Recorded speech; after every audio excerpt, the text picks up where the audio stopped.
O que é a alma? Vídeo 7. Perguntas intrigantes. No vídeo anterior, nós abrimos ao público a oportunidade de fazer perguntas sobre a alma. Não sei por que motivo, não houve perguntas realmente relevantes que já não tivessem sido respondidas nos vídeos anteriores. Acredito que possa ter sido porque o assunto foi explicado minuciosamente. Ainda assim, eu peguei alguns pontos de alguns comentários e formulei perguntas em cima deles. Vamos lá. Pergunta 1. Se o que será ressuscitado é a alma pessoa com um novo corpo dado por Deus, como posso ter certeza de que a pessoa ressuscitada no novo mundo não será uma cópia da pessoa anterior? Resposta: porque não existe cópia de pessoa ou alma. Cada alma é única. Não pode haver um clone de uma alma ou de uma pessoa, embora possa haver um clone de um corpo. Mesmo se um cientista clonasse um DNA, este seria outra alma, outra pessoa, pois as experiências de vida, que exercem certa influência sobre o ser, e o modo como Deus percebe a nossa personalidade única, diferem de alma para alma. Então cada alma ou pessoa, do ponto de vista de Deus, é especial e única, e Deus é um fator determinante e objetivo nessa questão. A alma ressuscitada será a mesma que existe viva na memória de Deus. É importante lembrar também que as células de um corpo adulto não são as mesmas de quando ele era bebê, embora a pessoa seja a mesma. Apenas lembrando também que o cérebro faz parte do corpo e não da alma. Então não são as minhas células que determinam quem eu sou, nem a minha aparência, mas a minha personalidade, o meu eu. Este eu não é apenas feito de memórias, mas é a própria essência intelectual somada a todos os atributos que fazem de mim quem eu sou. Pergunta 2. Há algum exemplo bíblico de alguém que ressuscitou em outro corpo e era a mesma pessoa? Sim, Jesus Cristo. Se você ler os relatos dos evangelhos sobre a ressurreição, como Lucas 24, do 15 ao 31, e João 20, do 13 ao 16, e também 26, você vai perceber que os discípulos não reconheceram a Jesus pela forma corpórea, mas pela personalidade e outros atributos. Talvez aqui alguém argumente que Deus os teria impedido de perceber que era o mesmo corpo. Bem, essa tese é muito interessante para uma pegadinha do Silvio Santos. Porém, este é um assunto sério e não devemos desrespeitar a verdade por usar argumentos bobos. Portanto, se a pessoa alegar isso, desista dela, pois ela não tem solução.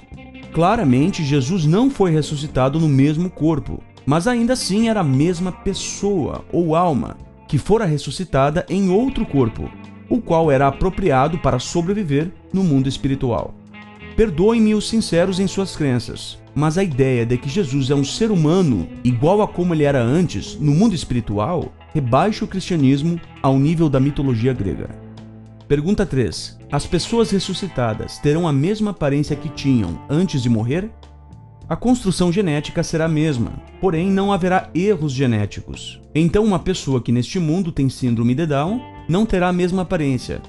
Aqueles que serão levantados para o mundo celestial não terão a mesma aparência, pois seus corpos serão invisíveis aos olhos humanos. Pergunta 4. Os anjos são almas? Bem, se nós definirmos almas como pessoas, sim, os anjos são pessoas. Porém, nem toda pessoa é um ser humano. A palavra alma também é como a criatura humana é chamada. Os seres celestiais não são criaturas humanas, embora sejam pessoas. Então a resposta vai variar de acordo com o sentido que você usar a palavra alma. Pergunta 5. Onde as publicações da organização definem alma como pessoa virtual, conforme você definiu? Existe realmente isso de pessoa virtual ou é uma invenção sua? Na verdade, as publicações da organização definem a alma como pessoa, em oposição ao corpo físico, conforme diz o estudo perspicaz. Eu apenas acrescentei a palavra virtual para fins educativos, pois fica mais fácil de entender. Portanto, quando eu falei pessoa virtual, eu quis dizer simplesmente pessoa, como entidade consciente e vida inteligente, conforme definem os léxicos sobre a alma. Pergunta 6. A alma é uma entidade espiritual? Nenhum judeu e nenhum cristão dos tempos bíblicos jamais definiu a alma como sendo uma silhueta espiritual de aspecto corpóreo que entra no corpo e atravessa paredes, conforme prega o espiritismo e a cristandade apóstata. A definição do apóstolo Paulo sobre a alma, em 1 Coríntios 15:45, é a mesma de Gênesis 2:7. A alma vivente é a criatura humana viva, o ser humano vivo. De uma perspectiva filosófica, a alma assume um sentido mais abstrato, conforme o apóstolo Paulo dissertou. 1 Coríntios 15:37 diz: E o que você semeia não é o corpo que se desenvolverá, mas apenas um simples grão. Então aqui ele compara a pessoa com a semente ou o grão que é plantado e o corpo com a planta. Então a pessoa, a alma, é como a semente e o corpo é como a planta. O corpo é onde a alma, a pessoa se virtualiza ou interage com o mundo como ser vivente. As descobertas científicas nos ajudam a observar que a alma não é uma entidade espiritual, autoconsciente e separada do corpo, conforme muitos filmes retratam. Embora o intelecto e a personalidade não sejam entidades físicas, tudo que a ciência nos revelou até hoje é que a consciência é totalmente dependente do cérebro saudável. Se você sofrer um acidente, você pode perder a memória. Algo que não faz sentido se suas lembranças estivessem presentes numa parte espiritual e autoconsciente em vez do cérebro. Visto que um acidente cerebral causa inconsciência, não há nenhum motivo para pensar que algo espiritual, autoconsciente e autossuficiente sobreviva à morte do cérebro. Quando seus pais se uniram numa relação íntima, você herdou informações de cada um deles. Então o seu eu, sua alma, sua pessoa, procede de seus pais. Grande parte da sua personalidade, do seu eu, é herança genética. Se o meu eu, minha alma, minha pessoa, fosse uma entidade espiritual, independente, autoconsciente, a genética não teria papel nenhum na formação do ser. Então, apesar do meu eu não ser físico, ele não é espiritual, mas intelectual e virtual, além de ser totalmente dependente e influenciável pela minha genética. Portanto, se o meu corpo não puder mais suportar a vida, o meu eu morrerá, e eu passo a existir somente na memória de Deus. É importante deixar claro que a Bíblia não diz em parte alguma que a alma é espiritual, imortal e autoconsciente. A Bíblia diz justamente o contrário. Pergunta 7. Apenas o corpo vai ao Seol, Hades ou sepultura, ou a alma também vai?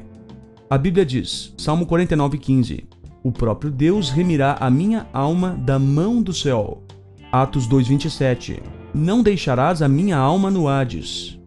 Estes textos falam da ressurreição.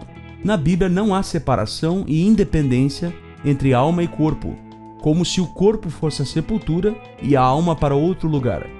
A alma, a pessoa, é totalmente dependente do corpo para estar viva e consciente. Se o corpo não puder mais sustentar a alma, ela morre. Portanto, a alma vai à sepultura no sentido de morrer. Pergunta 8. A alma é imortal? Não há absolutamente nada na Bíblia que ateste isso. Há sim passagens bíblicas que são usadas para defender essa crença, mas elas estão sujeitas à interpretação subjetiva. O que a Bíblia diz de forma inambígua, porém, é justamente o oposto. A alma é mortal, destrutível. Você pode pausar este vídeo aqui e analisar um por um desses textos que eu vou colar aqui na tela, começando em Gênesis 12:13 até Revelação ao Apocalipse 16:3. Veja um por um desses textos que falam que a alma morre. O que acontece é o seguinte: às vezes a pessoa pega um texto da Bíblia que, se for interpretado de uma perspectiva imortalista, aparenta fazer sentido. Então a pessoa se agarra com todas as suas forças naquela passagem e ignora todas as outras passagens que expressam de forma inambígua exatamente o contrário. É semelhante a um julgamento onde a acusação apresenta 99 provas incontestáveis e objetivas de que o réu é culpado, e a defesa apresenta uma evidência que talvez poderia significar que o réu é inocente, mas que não necessariamente significa, pois também possui explicação coerente com a acusação. Então o júri ignora todas as 99 provas objetivas, mas se agarra a um único argumento que talvez indique inocência, mas que não necessariamente indica. A Bíblia diz clara e abertamente várias e várias vezes que a alma é mortal, destrutível. Ignorar ou tentar reinterpretar todas essas passagens é nada além de hipocrisia. Pois bem, Essas foram algumas das perguntas que eu achei interessante abordar. Não sei ainda se haverá um próximo vídeo, mas talvez haja. Se houver um próximo vídeo, eu vou tentar dissertar sobre alguns textos polêmicos sobre a alma. Um grande abraço e fiquem em paz.